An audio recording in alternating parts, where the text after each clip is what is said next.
Bienvenidos a un nuevo video de su canal y de su serie de Reyes y Reinas de Castilla y España. Temporada 2. Había dejado pasar muchos días, casi creo que 2 meses de haber hecho el último video. Sí van a ser 2 meses, el 12 de junio. El último video que tengo es el 12 de abril. Estamos el 30 de mayo. También les subí uno informativo, espero que lo vean. Y bueno, mientras tanto, estamos con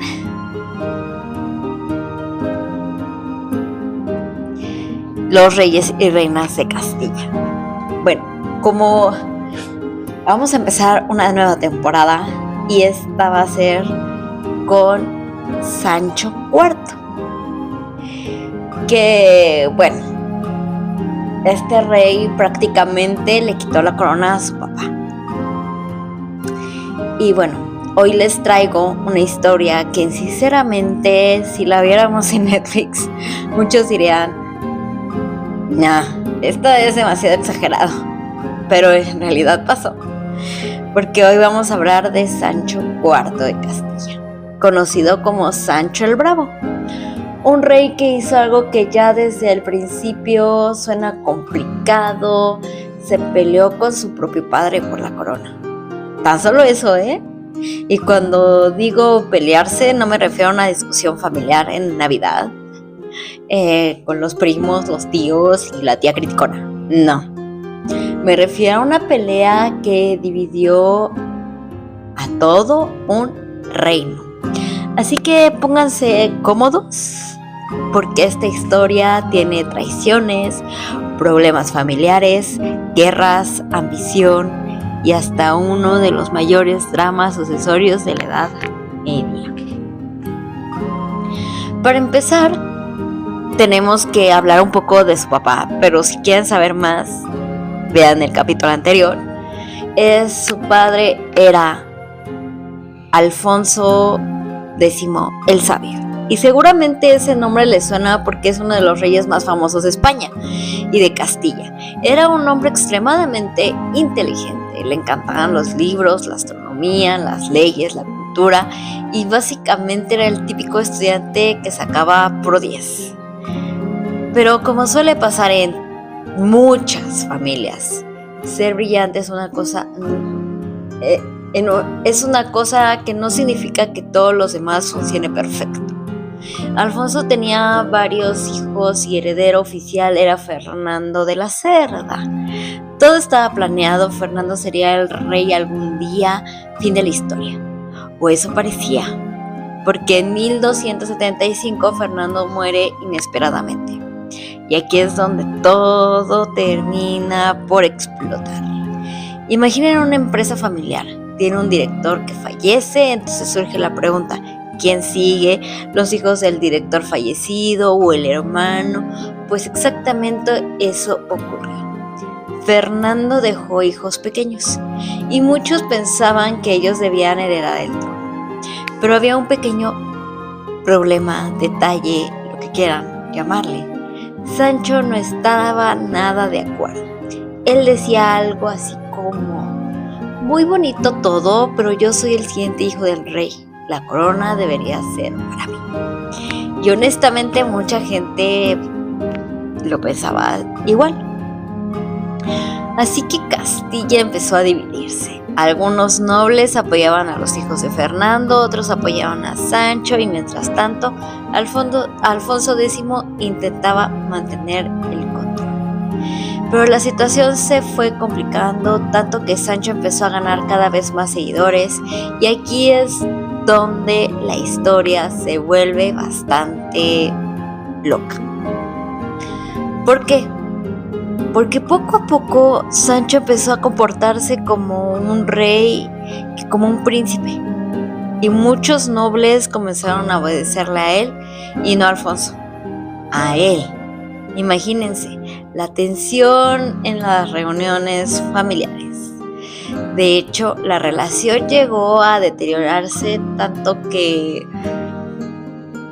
Sancho prácticamente lideró una rebelión contra su propio padre. Yo no sé ustedes, pero si yo me peleo con mi papá por dónde estacionar el coche, ya es incómodo. Ahora imaginen pelearse por un reino entero. Alfonso estaba furioso y tomó una decisión drástica. Desheredó a Sancho, lo dejó básicamente, más bien le dijo, no lo dejó, le dijo, pues ahora ya no eres mi heredero, y volvió a apoyar a sus nietos. Pero aquí viene algo muy importante. A veces una cosa es lo que dice un documento y otra cosa muy distinta es la realidad. Porque Alfonso quería dejar fuera a Sancho, pero la mayoría de los nobles importantes ya estaban con él. Tenía el apoyo militar, tenía aliados, tenía influencia, y eso en la Edad Media valía más que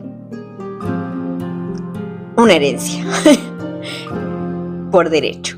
Entonces llega 1284, muere Alfonso X y todos se preguntan, ¿quién será rey? Los nietos, Sancho,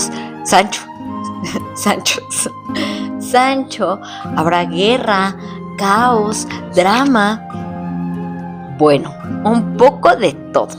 Pero al final Sancho consigue la corona y se convierte oficialmente en Sancho IV de Castilla. Ahora uno podría pensar, perfecto, ya obtuvo lo que quería, fin de los problemas. Pues no, porque los problemas apenas estaban comenzando.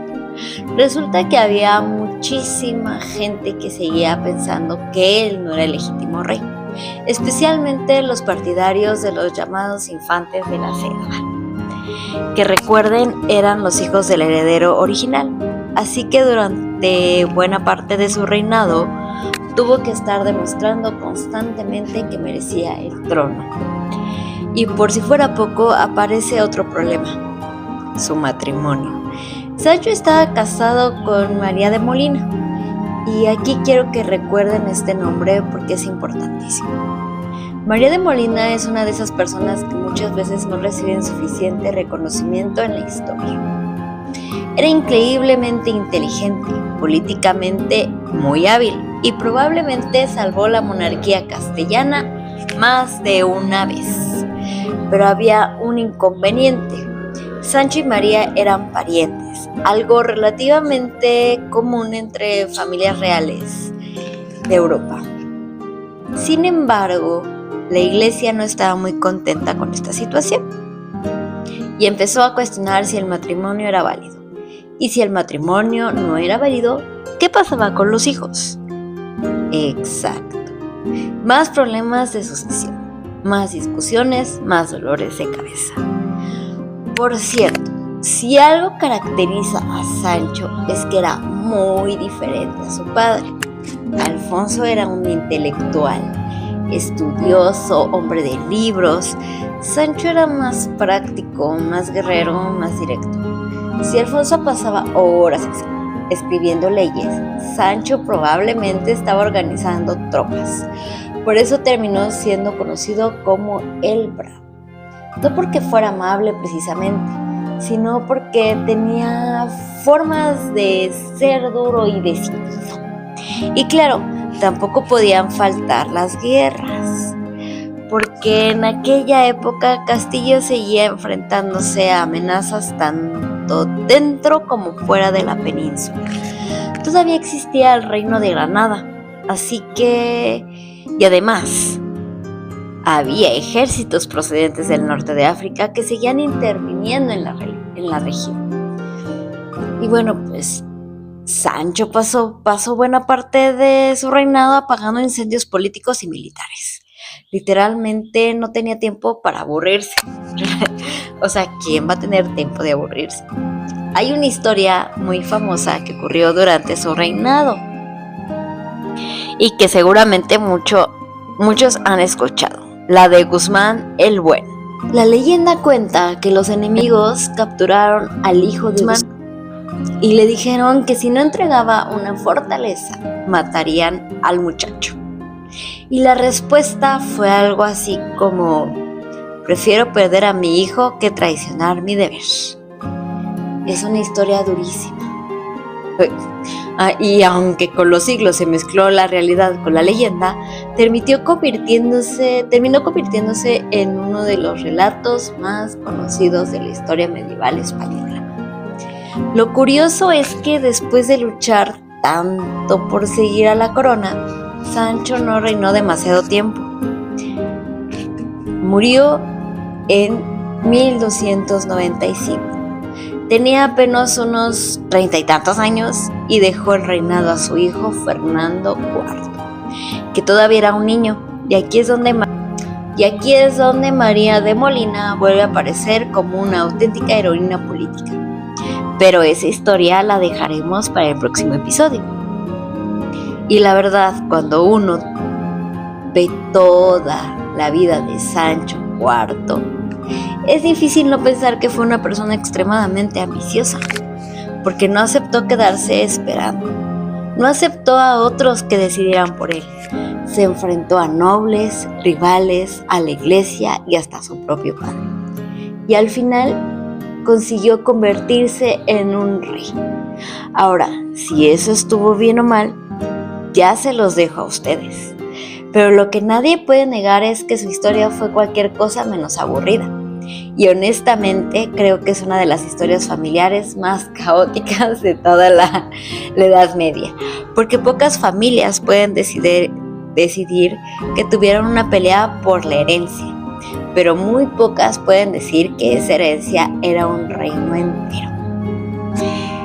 Bueno, pues nos escuchamos en el próximo episodio para hablar de Fernando IV y sobre todo de María de Molina, una mujer que demostró que a veces los personajes más importantes de la historia no son quienes llevan la corona, sino quienes logran mantenerla en su sitio.